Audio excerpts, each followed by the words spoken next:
नौकरी दो नशा नहीं, सिर्फ कागजों में तालाबंदी है, ओरिजिनल में नहीं। माना जा सकता है कि कांग्रेस के पास नेतृत्व करने की क्षमता नहीं है।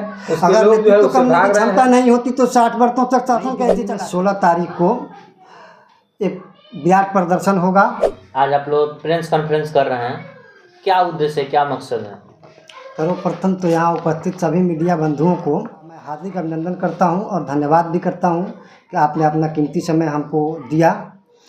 आज के इस प्रेस कॉन्फ्रेंस का मुख्य उद्देश्य नौकरी दो नशा नहीं, इस स्लोगन के साथ भारतीय राष्ट्रीय कांग्रेस के युवा विंग यानी युवा राष्ट्रीय कांग्रेस के राष्ट्रीय अध्यक्ष उदय भान शिव जी के नेतृत्व में नई दिल्ली में 16 तारीख को एक विराट प्रदर्शन होगा।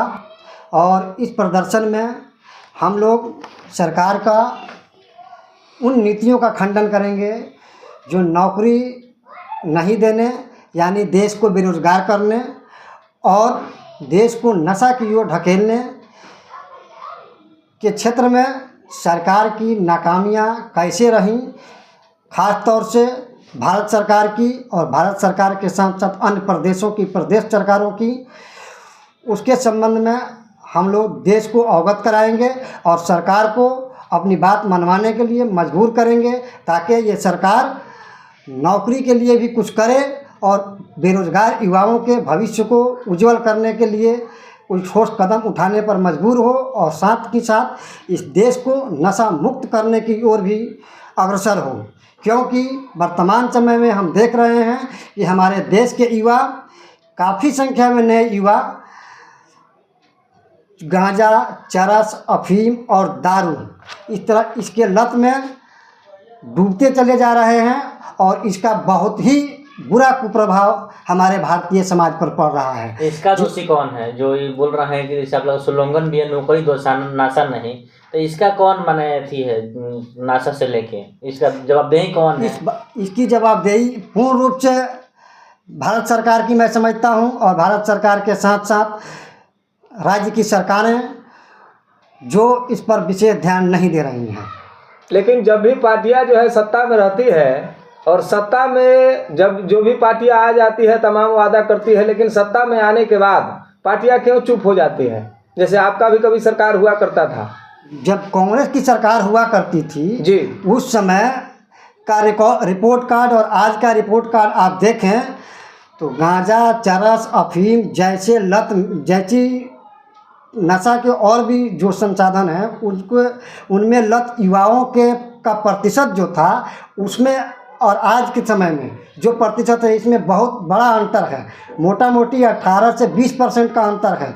यानी 2014 में जो प्रतिशत था उससे इस समय 18 से 20% का इजाफा हुआ है।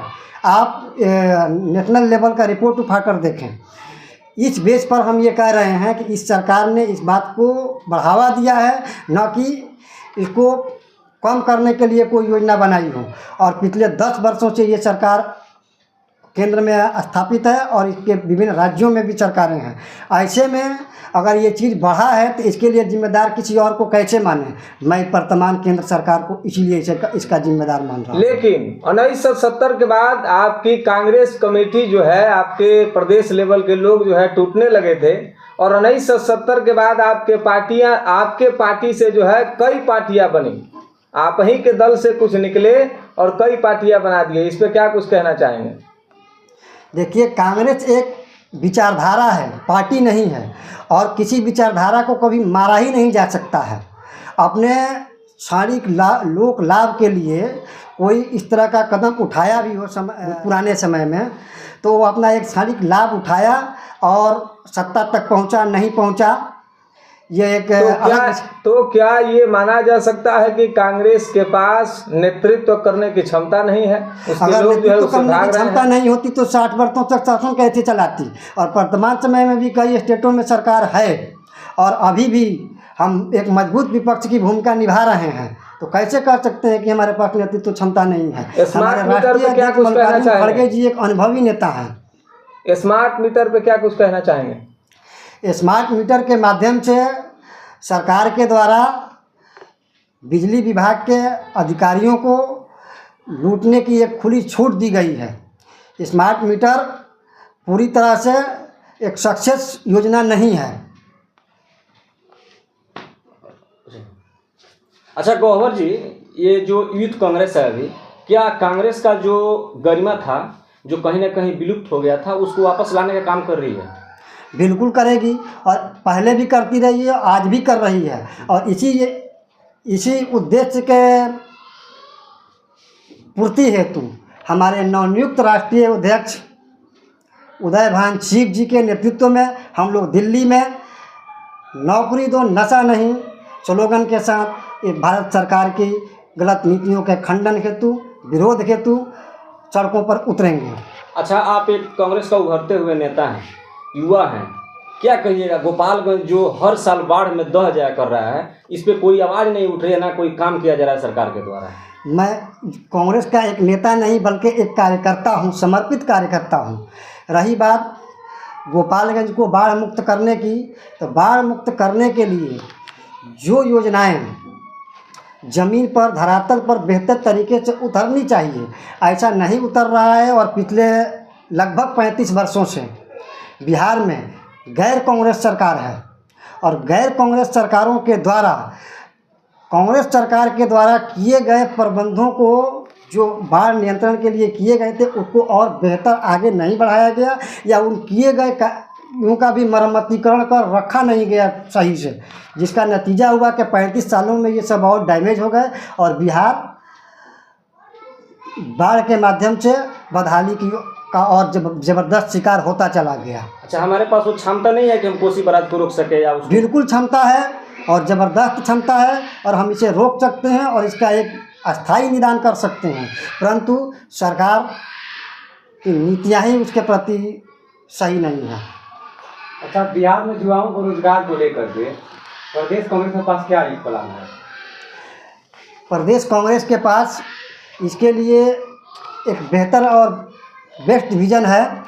और प्रदेश कांग्रेस जो है, अगर सत्ता में आती है आने वाले 2025 के चुनाव के बाद, तो सबसे पहले हम लोग अपने लोकसभा में किए गए मैनिफेस्टो में हमने इंटर्नशिप की बात की थी, और उसके साथ साथ लघु उद्योग को बढ़ावा दे करके, उसके साथ साथ नए युवाओं को रोजगार करने हेतु एक बेहतर लोन स्कीम के माध्यम से उनको रोजगार का एक बेहतर मौका मिले, इसके लिए भी हमारे मैनिफेस्टो में ऑलरेडी